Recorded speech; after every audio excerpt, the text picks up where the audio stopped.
Coming up on the Inside Indiana Business Television podcast, INDYCAR and NASCAR return to the Speedway. An Indiana startup is using artificial intelligence to help Hoosier farmers. Grant funding could help revive deteriorating downtowns. A culinary mishap turns into a national success story. The GEO Foundation aims to help impoverished students succeed in college. We hear from the head of USA Football, and our panel of insiders takes a look at Indiana's tech sector momentum. Welcome to the Inside Indiana Business Television podcast. I'm Andy Ober. INDYCAR and NASCAR intersected this weekend at the Indianapolis Motor Speedway. Both series ran races on the 2.4-mile road course. Ahead of those races, IMS President Doug Bohl spoke with Inside Indiana Business host Gary Dick about the economic impact, fan interest, and what's ahead.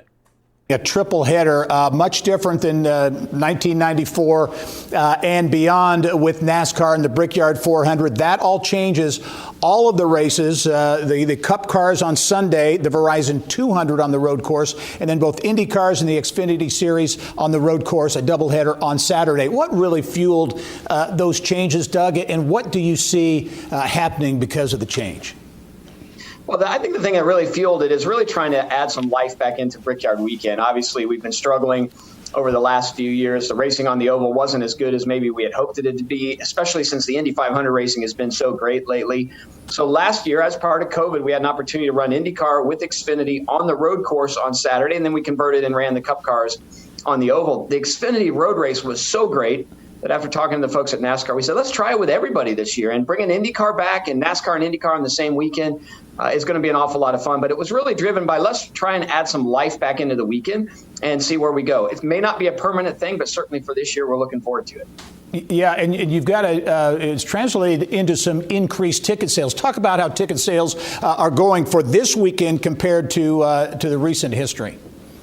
Yeah, so really the last weekend we can compare, or last year we can compare to is 2019 when we had fans. Last year we had this sort of a group together, but no fans were allowed. So our attendance is way up, especially when you consider Saturday having the IndyCar folks running in their Spike Coolers Grand Prix and then the Pennzoil 150 with Xfinity. There's a whole bunch of action that day. So the numbers on Saturday are significantly higher than they've ever been. And then there's a lot of interest in seeing the Cup cars on Sunday. So that number on Sunday is going to be either flat on where we've been in the past or slightly above. So overall weekend, I anticipate more than 125,000 people will come through the gates over the 3 days. So we're really pleased with that number. And I can't wait to see the racing. I think that'll be a lot of fun, too. Yeah, providing a boost from an economic standpoint, too, to the Indianapolis region. Doug, is this an indication, in your view, there's been talk in the past as you look at the future of racing, of motorsports, more partnerships and multiple race weekends between, say, IndyCar and NASCAR, different series getting together to do things together instead of one-off racing, maybe a couple of different races to attract more fans and more attention on a weekend?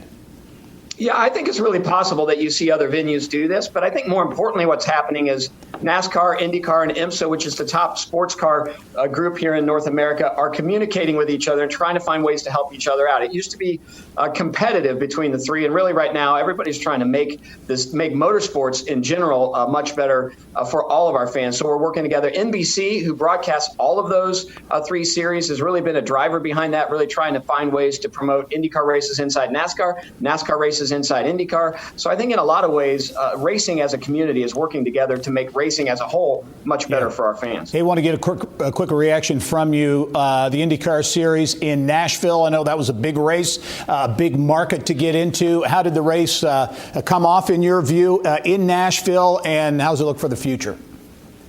It was great for a brand new race. Remember, that was a parking lot and a couple of streets that they had to turn into a brand new racetrack basically in just a few weeks. I think it was fantastic. The energy level was down there. IndyCar's got some tweaks to make the racing a little bit better. The promoter has some tweaks to make it better for the customers. But long term, it's going to be a fantastic venue for the NTT IndyCar Series. As we wrap up, Doug, I do want to ask you about Bob Jenkins. Of course, we lost Bob this week, a big loss to the motorsports industry, to Indianapolis, the Indianapolis Motor Speedway, the voice for so many years there, a tough loss. really tough loss. He was a fan first and foremost, and I think that's why everybody connected so well with him. Definitely will miss him, but there's a whole bunch of his life and his legacy that will live on forever, especially that call in 1992 when Allinger Jr. wins the Indianapolis 500 by just a few tenths of a second. Yeah, well, I was there and can't hear enough of it again and again. Doug, thanks as always for taking time, especially on this very busy weekend. We look forward to seeing you soon. Yeah, thanks for having me. All right. Ag tech startup INDYCAR wants to help Hoosier farmers increase yields and profits. Its chosen tool? AI-driven automated crop intelligence software.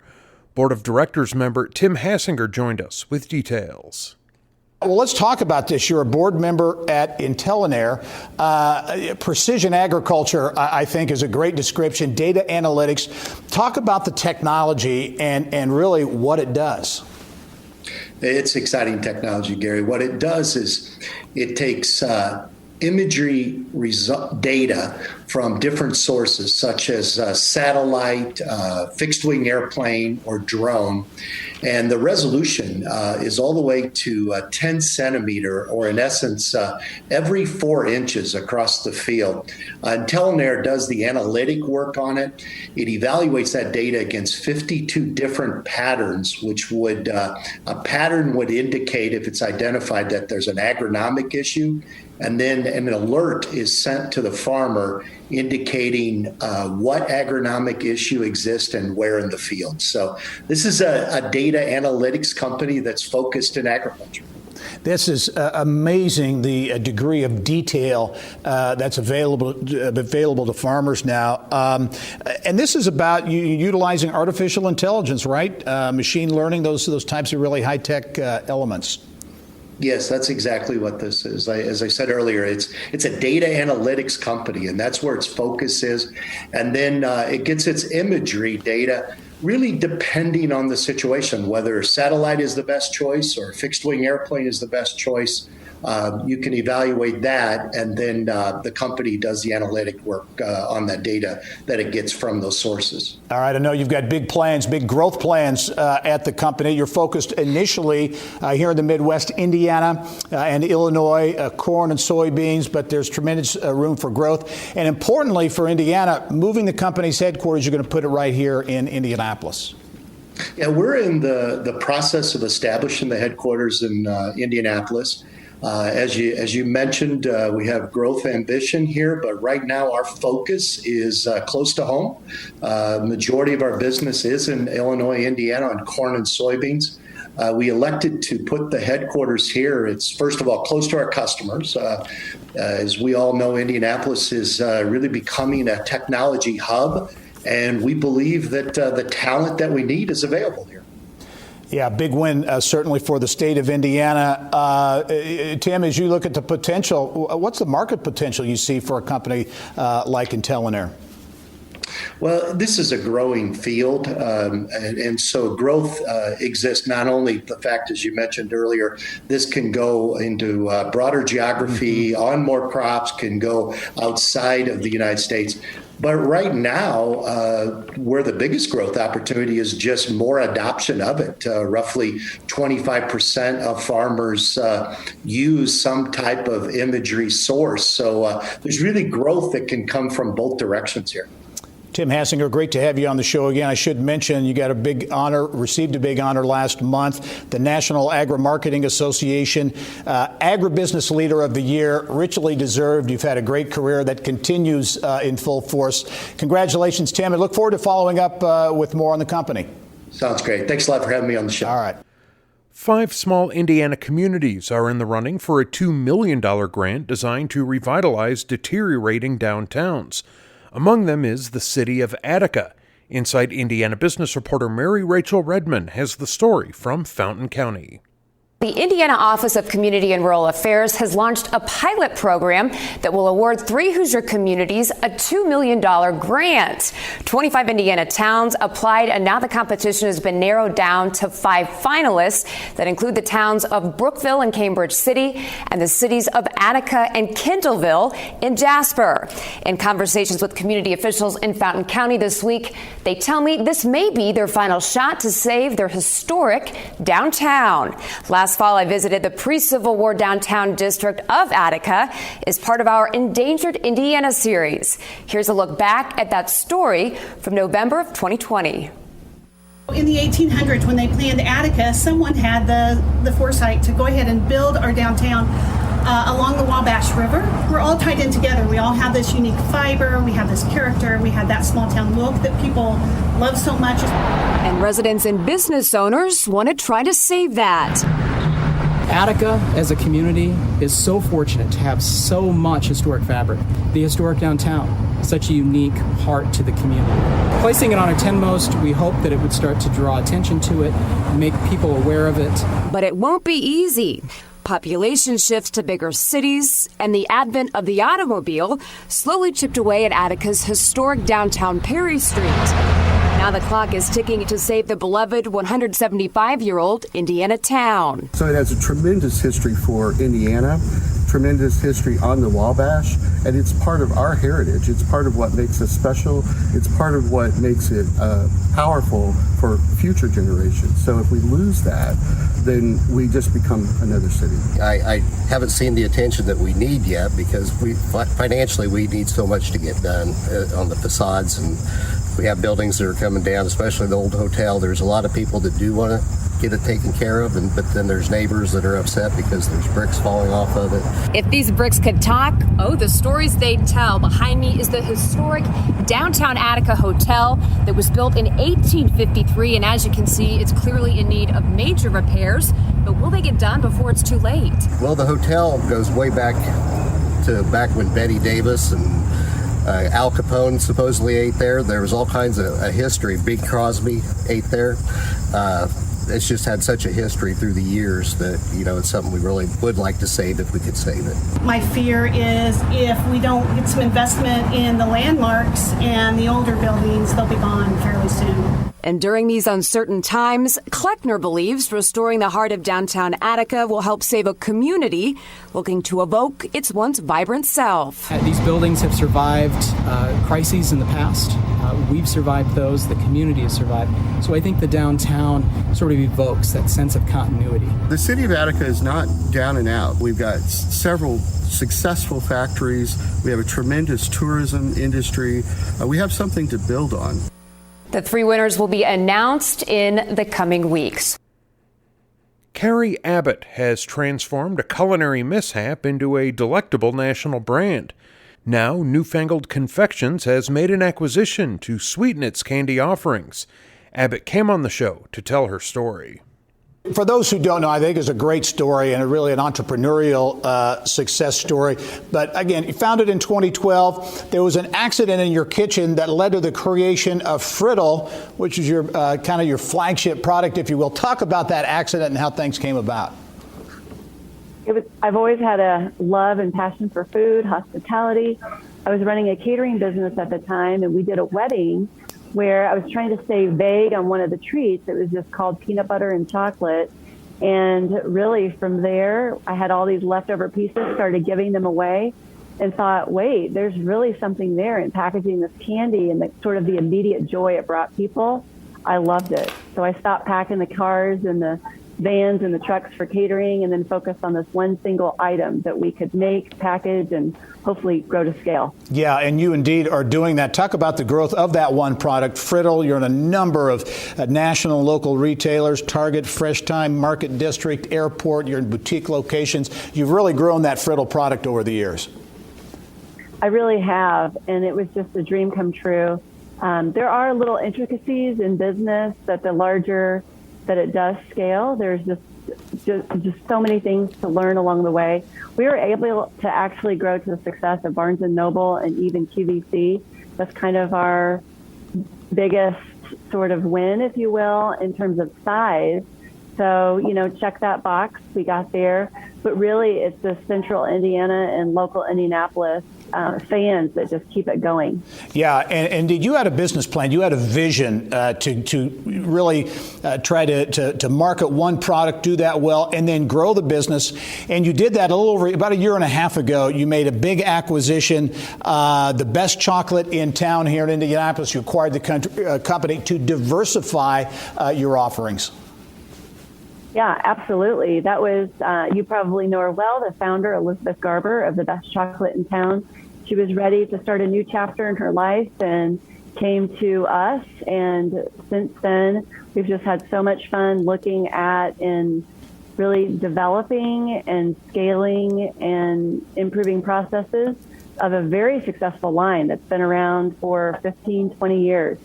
Yeah, talk about growth plans. You're in growth mode, obviously. What's your vision? I know you're coming to us from your downtown headquarters, really packaging, manufacturing, distribution, all those types of things. You're already up to 20 employees. What's your vision for growth? Vision for growth is probably just, I want the city and stay open safely. And when that happens, I want to continue to listen to the customers. What is it that they like? What sizes do they like? What flavors do they like? It's not just about current trends. I mean, there's some truffles and some items here that have been made for so many years that continue to be the very best. So you have to listen to your customers. Part of our growth plan is just continue on bestsellers that have been around forever, but then also following some trends and sizes. I'm finding right now a lot of people enjoy the more treat size and the small and things that they deserve, as well as the gift. All right, Carrie Abbott, Newfangled Confections, coming to us from your downtown headquarters location. A growth story indeed. Carrie, thanks for joining us. We look forward to following your story. Thank you so much. Remember, you can catch Inside Indiana Business Television on stations throughout the state every weekend. Head to InsideIndianaBusiness.com to check listings. South Bend-based Taco Brace designs lightweight ankle braces that it says are stable enough to support a 300-pound lineman recovering from injury. The company has secured more than $1 million in seed funding. Co-founder and CEO Gavin Furlick spoke with Kylie Valletta in the Business of Health.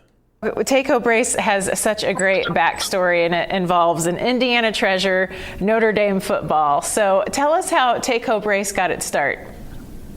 Absolutely. So Mike Bean, one of our co-founders and an athletic trainer for the University of Notre Dame football team, had a tough time with the existing solutions, namely internal ankle braces, when trying to serve the Notre Dame football team.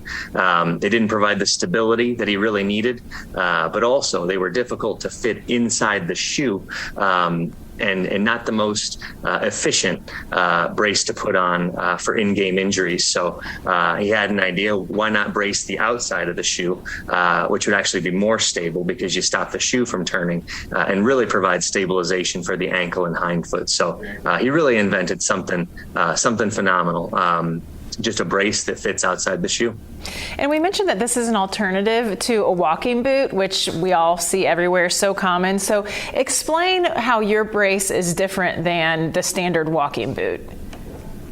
It's a great question. So, first and foremost, we provide, similar stability to a walking boot, right? A walking boot does a decent job providing stability. However, a walking boot is going to create a limb length discrepancy, which often causes pain in the knee, the back, or the hip.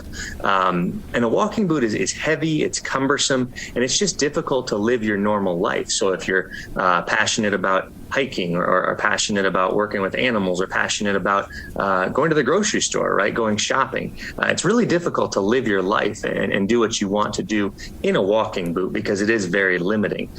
So Taco allows you to wear your own shoe, which doesn't create any sort of limb length discrepancy. And you can comfortably do the things that you love in your own shoe without the adverse side effects of the walking boot. So your company recently raised $1.2 million in seed round financing.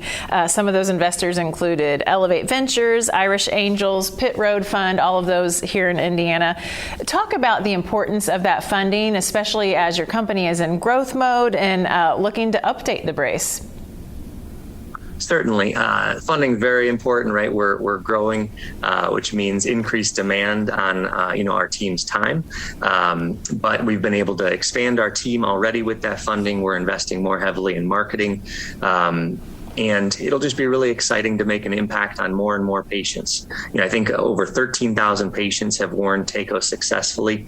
But that's what really gives us joy and what really drives us as a team is just helping each individual patient to be able to live their lives while they're recovering from ankle injury. So ultimately, that's what the funding is going to allow us to do, is to reach more and more patients and to impact more and more lives. And you mentioned more patients, and of course this was inspired by athletes, but we've talked about how it's not just for athletes. Talk just a little bit about the spectrum of patients that you're seeing using your brace. Absolutely. So this goes from anywhere from supporting 350-pound linemen to supporting, patients who just want to get around and live their everyday life. One of our favorite stories is a 92-year-old patient that ruptured his Achilles tendon, and doctor put him in a walking boot because that's the typical standard of care now. It took that patient over 90 minutes just to put the brace on. Just to put the walking boot on.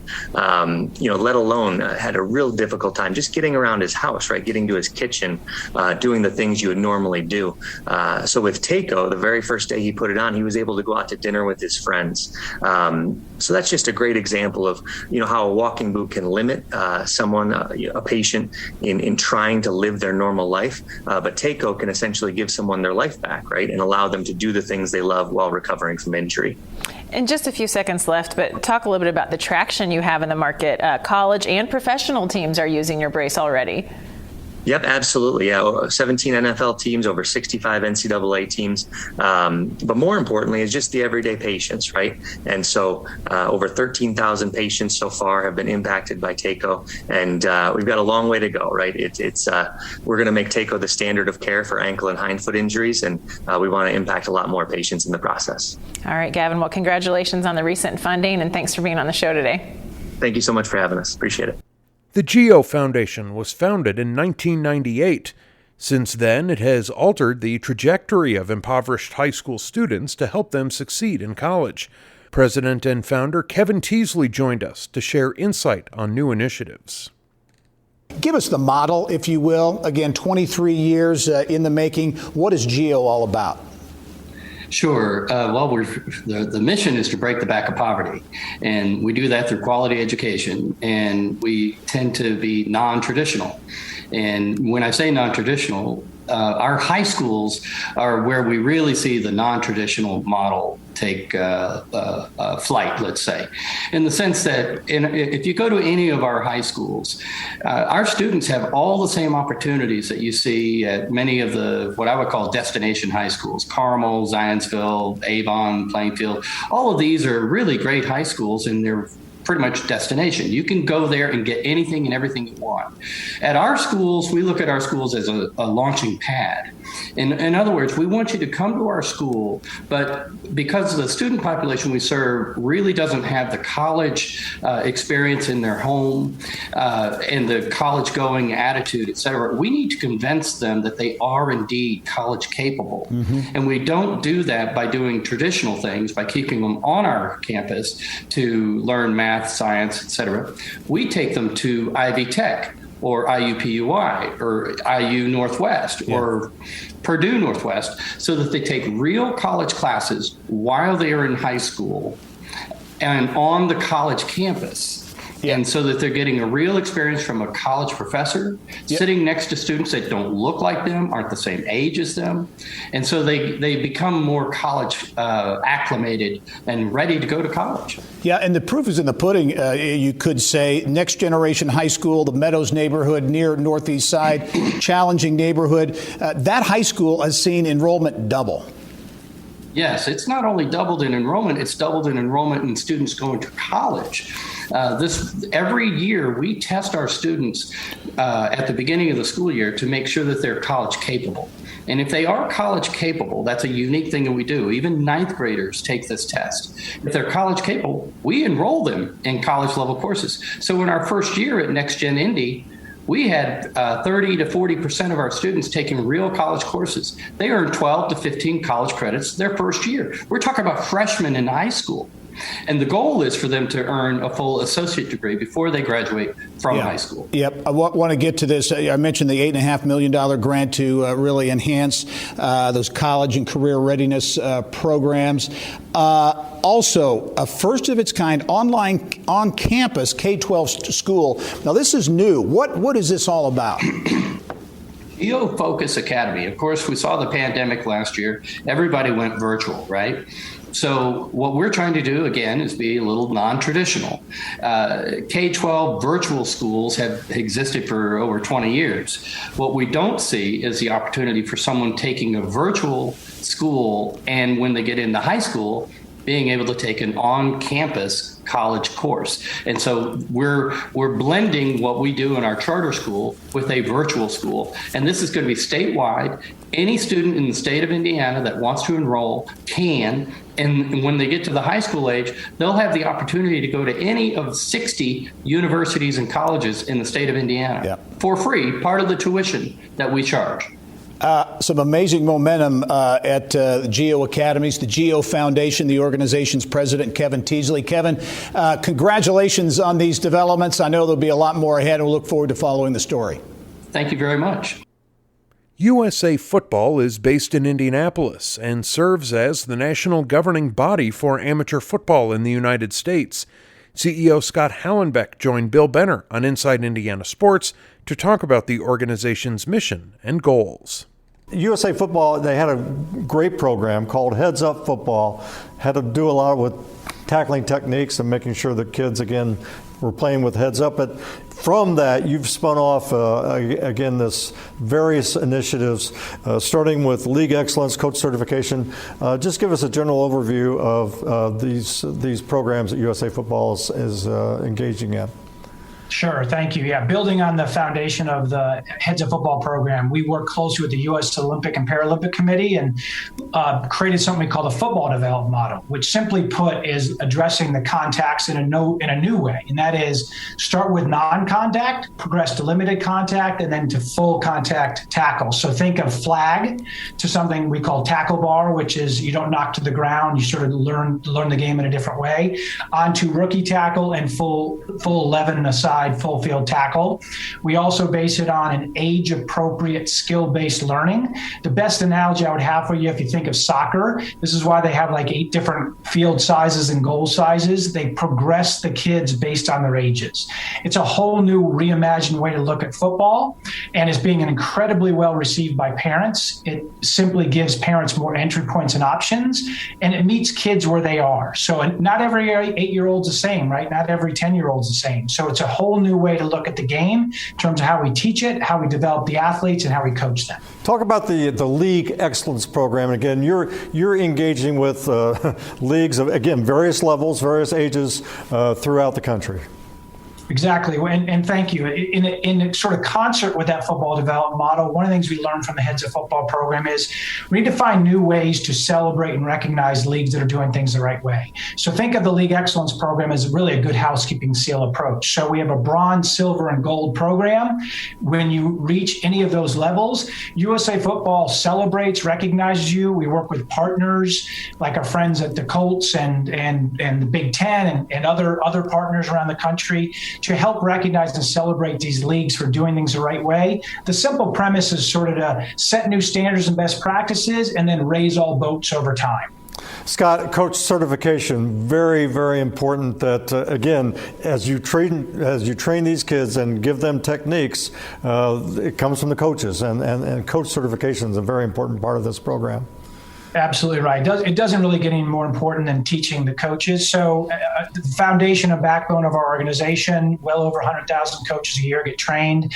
And it's all now about football development models. So it's not just the things you mentioned earlier, technical, tactical, those sorts of things. We're talking about mental health now. We're talking about anti-abuse. We're talking about a myriad of other things, nutrition, trying to be holistic when we approach this with coaches and how they manage, today's world, which is very different than it was obviously a couple of years ago and certainly 5 or 10 years ago. So always going to be a critical component of ours in terms of coaching or educating coaches and them working with the kids. And Scott, quickly as we wrap up, I know Pete Ward of the Colts, longtime leader of the Colts organization, Kevin Warren, commissioner of the Big Ten. You guys had a presence at the Big Ten Media Day recently in Indianapolis, and so a lot of support from those various folks. Yep. Yeah. Love to have Pete Ward and Kevin Warren as new board members. And then, the Big Ten's been a longstanding great partner among other college conferences. They're all working with us closely to, again, make this game better and safer. Well, Scott Hollenbach, the Chief Executive Officer of USA Football, we appreciate you being on the program. And again, we got to bring these kids up and make them play the game the right way. Thanks for being on the program.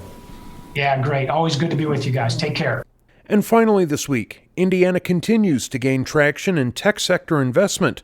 What's driving the momentum?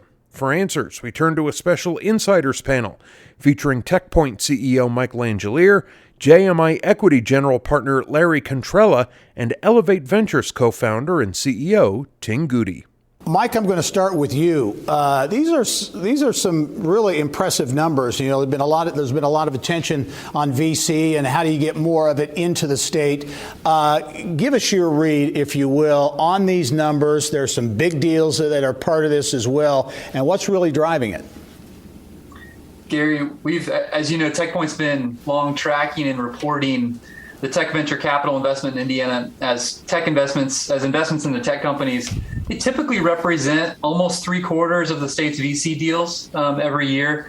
But our analysis this year surfaced some significant things, which I believe you've distilled into an infographic for viewers. And there were really 3 storylines that I would point to. One of them is size, the second one is quantity, and then the third are the investors that are involved. On the size front, 2019 was the previous high water mark for Indiana's tech VC investment, with $358 million for the year. We're only halfway through 2021, and we've already seen $400 million invested, blowing out that previous record. We also broke records for largest deal sizes, with actually not just 1, but 3 deals, beating ExactTarget's $70 million single investment record from 2009. Greenlight Guru at $120 million, Onboard at $100 million, and Terminus at $90 million. And just to clarify, ExactTarget in 2009, they raised $140 million, but it was in 2 separate deals, $70 million and $70 million, that were 6 months apart. Yeah. So that's to the size. On the quantity front, 2020 actually, surprisingly, was the record year for that. There were lots of small investments, 73 deals total, a record number, and almost actually double the average historical annual run rate. But in the first half of 2021, there were 41 total tech investments, as much as a typical annual total, and on track to beat last year's record as well. And as it relates to the investors, you actually have the perfect panelists here in JMI and Elevate Ventures to speak to both the size and quantity stories, because JMI was the investor in both of the 2 largest deals, Greenlight Guru and Onboard, and Elevate Ventures is a backer of many of the early stage investments, making them not only the most active VC in Indiana, but even the Great Lakes region, right, Ting? Yep. Yeah, that's correct. Yeah, Ting, talk about that, because Elevate has been very active. Authentics, Casted, Clear Object, Codalicious. There are a number of firms you've invested in, and you really are putting a focus on making this a statewide kind of situation. Yeah, absolutely. Gary, from our perspective, the number of deals is important, not just from the Indy community, but all around different regions across the state, because it is a key indicator of venture activity density. Yeah. Startups, high risk, high reward, both financially and economically. Because of such high risk level, we really need a large number of startups and venture activities in order to see the type of sustained growth in company development as well as in venture capital investment. Yeah. Larry, JMI is JMI Equity headquarters in Baltimore and San Diego. As Mike indicated, you've been very active. Greenlight Guru, Onboard, Bloomerang. What is it about? You've got $6 billion under management there. What is it about Indiana? Do you sense there's a building momentum here when it comes to tech and innovation, entrepreneurship? There certainly is. There's a lot to like about the Indiana tech scene right now. As you mentioned, we've invested in 3 companies in the last 12 months, Bloomerang, Onboard, and Greenlight Guru. And we've invested in a few more, over the history of the firm. We invest across North America, and we find the best geos to invest are those where there's a healthy balance between high quality talent available, for these businesses as they grow, because they need to hire more people, and the competitive environment for this talent. And I think Indiana really offers a healthy balance here. There's a great pool of talented individuals that our businesses can hire from as they grow. And at the same time, while there's competition for the talent, it's not as extreme as, some other areas of the country like New York or the Bay Area where you're competing against Google, Amazon, and Facebook every day to hire the next developer. So there's a lot to like. And from our experience, the companies that we've partnered with in Indiana, they're building companies for the long haul. So, building great products to serve their customers. They want to build large, sustainable businesses. And that's what we're looking for at JMI. Yeah, Mike, I'm sure that's music to your ears to hear that from someone from outside of Indiana. But as you look at, how do you keep this going? Because Indiana's not where ultimately we want to be, I assume, as a state. There's more to go, more to grow, if you will. What are the keys, in your view, to really growing this thing? Yeah, I'd point to 4 things, Gary. More Indiana-based investment firms, startup studios, and accelerators would be one. We've seen High Alpha, Heritage Group, Techstars, and others that are demonstrating the potential for startup formation and funding. Let's do more of that. The second one, let's promote VCI. Indiana's governor and legislature recently expanded the venture capital investment tax credit in the last couple sessions, and making it even more attractive and even accessible to investors outside of Indiana. But that needs to be marketed better than what it is today. And then I would also say expand out-of-state investor connections even more. Since 2015, TechPoint has brought 86 VC firms from 24 different states to Indiana to meet with 150 Indiana companies. Ting, I know that your team does a lot of this relationship building as well. We need to keep it going to bring folks like Larry, in and get them more engaged. And then the last thing, we need to, and this probably most importantly, dramatically boost Indiana's entrepreneurship and startup rate. Quoting a recent Brookings report, Indiana has more employer firms that are 16 years old or older than it has firms younger than 5 years old, and that's a trend that runs opposite the country as a whole. So we need to really boost that kind of early stage entrepreneurship rate as well. I only have a minute left. Ting, I'll give you 30, Larry 30. But Ting, as you look to the remainder of the year, we've got the aspect of COVID out there still. How do you see VC activity through the remainder of this year into 2022? That's an excellent question, Gary. As Mike pointed out, first half of the 2021 in tech sector alone is already breaking record, and we're ready to put out our venture report here, hopefully, statewide for all our sectors in the next couple of weeks. Going to tell a very similar story. I think the rest of the year is going to be a record-breaking year all the way around a number of key areas. All right, very good. Larry, final word to you.